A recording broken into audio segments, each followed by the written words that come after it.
Imagine a society where you wake up one morning, you turn on the television, and you see on the news that a teenager has taken a gun to school and killed several people, including himself.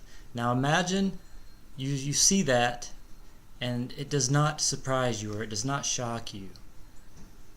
If you see that and you imagine that, and the sad reality is you're actually imagining something that is true, a reality of today's society. Time and time again we turn on the news and we see that this has happened. And so it's just a really sad situation that we're dealing with. Now picture this. Imagine a child, maybe middle schooler, goes to school every day. He gets bullied, he gets picked on. It comes to the point where he starts feeling bad about himself, and he starts to have these feelings he doesn't know what to do with, and he starts to feel like worthless and helpless. And just imagine that he deals with this day after day, kids picking on him or whatever. And then he goes home, he finds a gun, and I think we all know the rest. Imagine that, and you would also imagine a sad fact in reality that we do face today, and that is childhood suicide rates are increasing. This is a sad thing to talk about. I don't enjoy this at all, but it is near to my heart. I believe the root of most of this that happens is a result of bullying. So I feel like my stance on bullying is there's not enough things done in school to help children who are suffering this. And I feel like there should be things set in place for educators to learn how to deal with, for one, punishing bullies, and another one is to help to be able to see a person who is struggling and needs help, and to be able to at least lead them into the right direction. Because when I was a kid, I was picked on and bullied because I moved from one town, actually from one state to another state, and I was a little different, and I was like right at the age when bullying is at its worst, 11, 12 years old, and I was picked on every day really bad, and nothing was ever done about it. Teachers would see it. It would happen right in front of them, and they would just turn their nose to it. And I feel like, obviously, apparently, today it's not any better, because now the suicide rate in kids is going up, and there has to be something done about this. The stats show that this is not just a coincidence. This is something that is happening more and more each year, it seems like. So, and actually, according to the United States Department of Justice, 160,000 kids skip school for fear of being bullied. That's per day, not year. That's per day. 160,000. Think about that.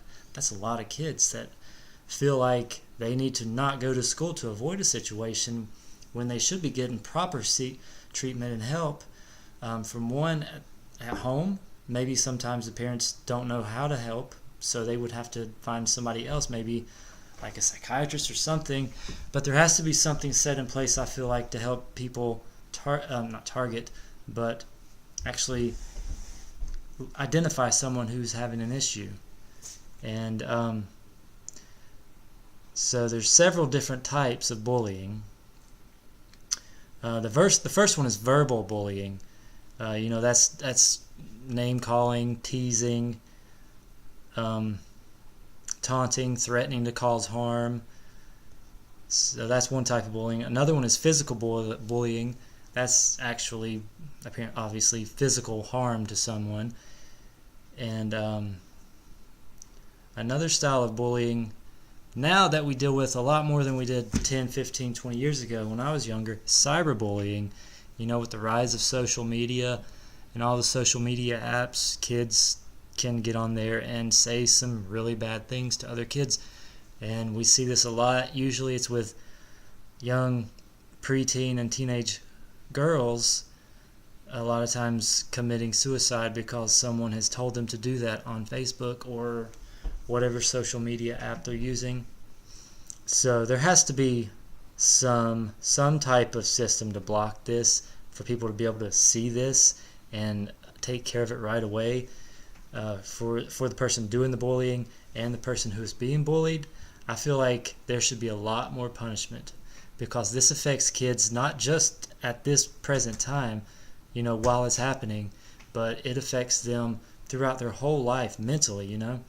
For me, honestly, I was bullied a lot. I mean, I've overcome it, but it took me a long time to get over that. Meeting new people, and just the anxiety of the thought of someone trying to hurt me or something. It messed with my mind a lot.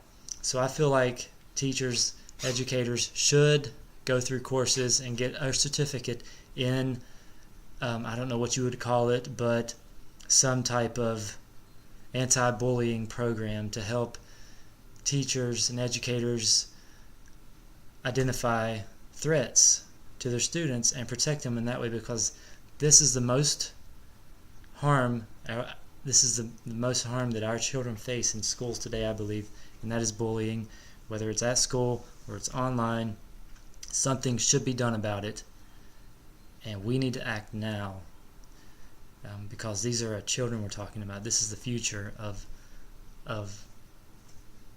us. So I hope you enjoyed this presentation. I hope I maybe said something that kind of stuck out to you and allows you to think. Maybe if you have kids yourself, maybe you should maybe talk to them about what goes on at school, because a lot of times as parents, we don't know, because the school my son goes to, he's 9 years old, and it's like I never know anything that's going on. I drop him off every day. He goes to school, he comes home. I don't know what happens between the time I drop him off and the time he gets home, as far as interactions with other kids. If somebody's bullying him, obviously he's going to tell me if something happens, but he might not tell me everything. He might not, feel like he might be embarrassed to tell me some stuff, So it's really, now's the time for us to act. We need to come up with something to help our kids not have to go through this on a daily basis. Thank you for your time, and I hope this has shown a light into this epidemic. And thank you for your time.